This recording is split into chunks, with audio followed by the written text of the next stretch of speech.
Hello, my friends. I want to get into a subject of very serious importance this afternoon.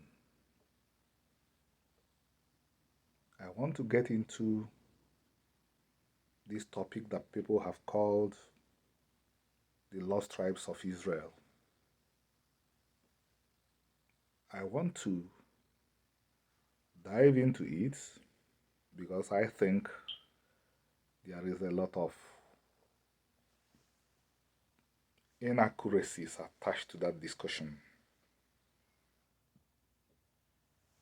When people say the lost tribes of Israel, when contemporary speakers or writers talk about the lost tribes of Israel, very evident in their views is that they did not really research this subject. There is an assumption, a very deadly one, that the Bible described a particular group of Israelites as lost tribes of Israel. People think this way because people have not really examined the Bible very, very critically, and people don't even understand the nature of the Bible. The Bible can help us to understand history, but the Bible did not set out, or the writers of the Bible did not set out to give us a regular record of history. A lot of biblical language is prophetic, is theological. But I understand that people do not have knowledge about all this. So people assimilate wrong information and push it around. People have jumped to the conclusion that the lost tribes of Israel equate to anybody that did not come from Judah. This is contrary to what we find in the Bible. The people of Israel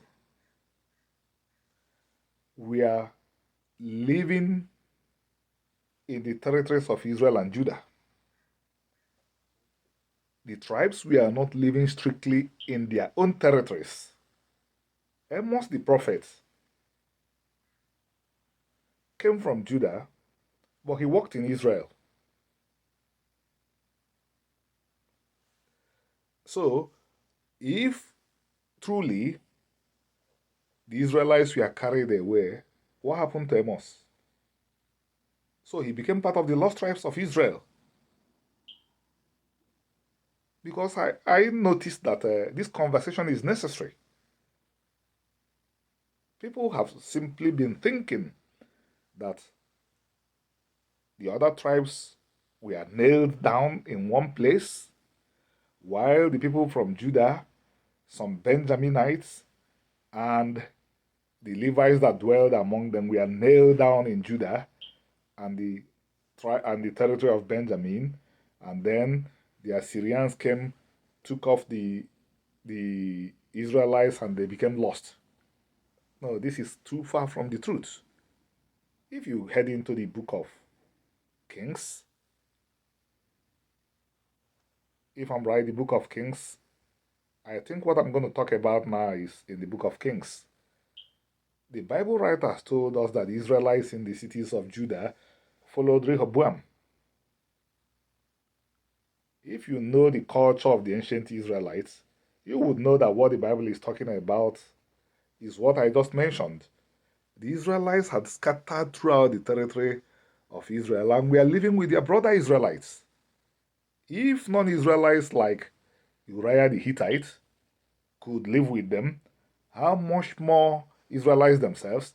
Are we going to say that if a man from Naphtali thought that living in the territory of Judah would be advantageous to him, that he would not do that? And then, heading into the book of Jeremiah, you'll find the prophet telling us that the Israelites moved into Egypt. Israelites who lived in Judah They moved into Egypt at the appearance of the Babylonians, or at the onset of the appearance of the Babylonians, because I've seen information circulating, the lost tribes, the lost tribes, the lost tribes. And when they talk about the lost tribes, they do not really know the origins of the term lost tribes. It's a racist reading appellation. It's usually reserved for the people of Israel who did not move into Europe, or rather, who moved into the subaltern parts of the world. Leaving this alone for a moment, I'm going to reiterate, for the benefit of the interested, the Israelites have come back into history. The Israelites are none other than the Igbo people. Get this, look at this.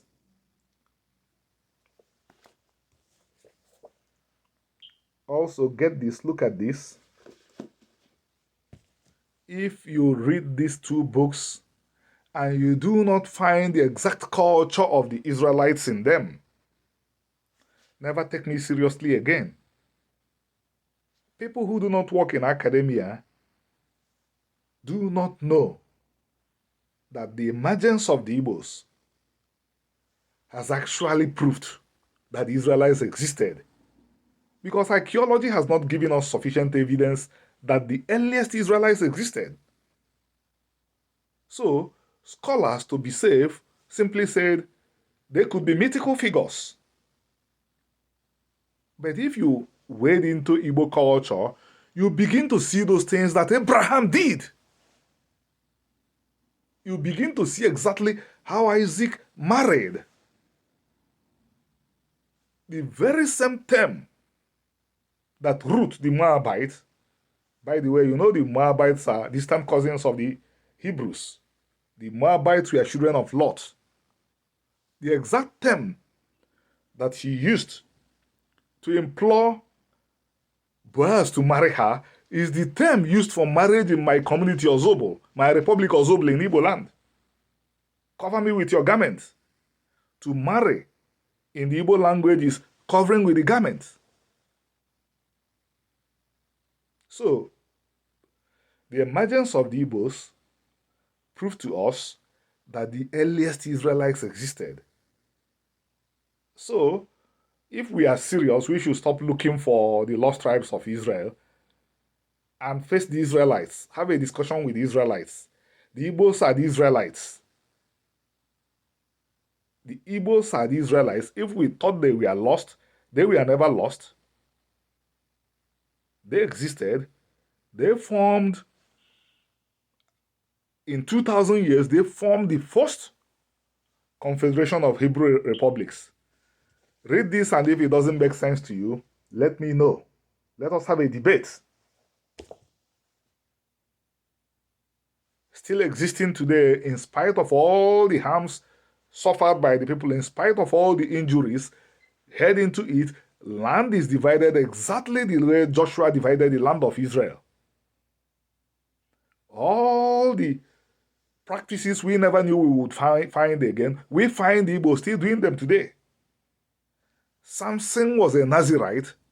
Among the Igbos are the Nz'r. They shun unclean food. They must not listen to unclean language. Nz'r. I think it's necessary we start talking about all this so that wrong information does not keep on being circulated. The Bible never mentioned that any category of Israelites became nailed in one territory and were carried off and they became the lost tribes of Israel. Which, by the way, you never find them in Western, Eastern, Northern Europe. You never look there for them. You look for them in subaltern places.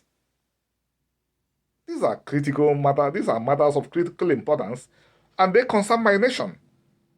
I'm an Israelite. I'm a descendant of the Hebrews. So it's high time I rise up and take interest in my own history, because this is my history. Thank you for listening.